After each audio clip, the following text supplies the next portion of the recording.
ये असली सांस उठाई, अब क्या करूं क्या करूं। बड़े घबराए ठाकुर जी। तो कथा कहती है विठल नाथ जी स्वयं शक्कू बनकर के छोटे बर्तनों के बीच में बैठ गए। अपने हाथ से, वो तो अपने स्वभाव से फंसी हुई थी, देखा अभी बर्तन कितने गंदे, दोबारा से साफ कर। मुंह में पानी भर के कुल्ला कर दिया हमारा, गाली देवे डांटे, और स्वयं श्री विठल नाथ प्रभु झूठे बर्तनों को उठा उठा के राग के साथ खूब प्रेम से साफ कर रहे हैं। क्या दिव्य नजारा है। बाहर शक्कू नृत्य कर रही है, शक्कू ने कीर्तन किया, यात्रा पूरी हुई। खटखटा, सास ने अंदर बैठे सोचा कौन आया इस समय। दरवाजे पे गई और दरवाजा सांकल खोल के जैसे ही खोला तो चौंक गई, बाहर शक्कू खड़ी थी। हाँ तो दरवाजा बंद किया, दौड़कर भीतर आई तो देखा बर्तनों के बीच में भी शक्कू बैठी थी।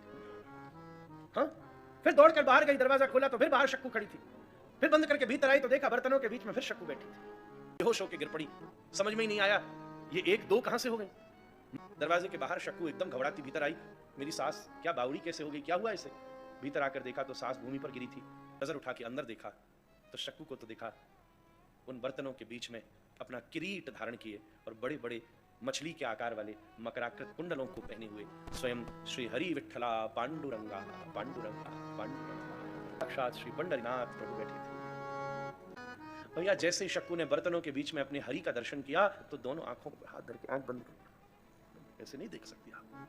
पंडरीनाथ प्रभु बोले ए शक्कू तुझे दर्शन देने आया हूं, कम से कम अब दर्शन तो कर ले, आंख क्यों बंद करती है ना। प्रभु अगर दर्शन देने आए हो और मेरे को इतना योग्य आज आपने समझ लिया है तो मेरी एक प्रार्थना है, आपके प्रथम दर्शन की अधिकारिणी मैं नहीं हूं, आपके प्रथम दर्शन की अधिकारिणी मेरी सास है महाराज। मेरे जीवन में न जाने किस जन्म के कौन से कर्म थे जो इसने कृपा करके उनको इसी जीवन में भुगतवा दिया, और उसी को भुगतवाने का परिणाम देखो कि जगत तुम्हारे द्वार पर खड़ा है और हे पंडरीनाथ तुम मेरे द्वार पर खड़े। प्रथम दर्शन की अधिकारिणी मेरी सास, इसको पहले दर्शन। तब शक्कू ने दौड़ के अपनी सास को उठाया, माँ जी उठो, देखो कौन आया है, कौन आया है, कौन आया है। भगवान ने भी उस पर ऐसी कृपा करी कि जब सास की आंख खुली और देखा तो उन्हीं दिन भर जिस जगह, जिस आसन पर, जिस पट्टा के ऊपर बर्तनों के बीच में सास शक्कू का दर्शन करती थी, भगवान ने भी उसको वहीं बैठे बैठे दर्शन दिया। उसके मन में भी एकदम पीड़ा हो गई, भ्रमित हो गई, मैं पहचान न सकी कि इतने दिन से ये ताड़ना शक्कू को दे रही थी कि मेरे विठ्ठल को दे रही थी। वो कहती भगवान सास को दर्शन दो, इस पर कृपा करो, क्योंकि इसकी ताड़ना ने ही आपको मेरे दरवाजे तक पहुंचा दिया। और सास जी कहती हे विठ्ठला शक्कू पर कृपा करो, क्योंकि ये मेरे घर में बहू बनकर आई और ऐसा इसने भजन किया कि तुमको मेरे द्वारे पर लाकर खड़ा कर दिया।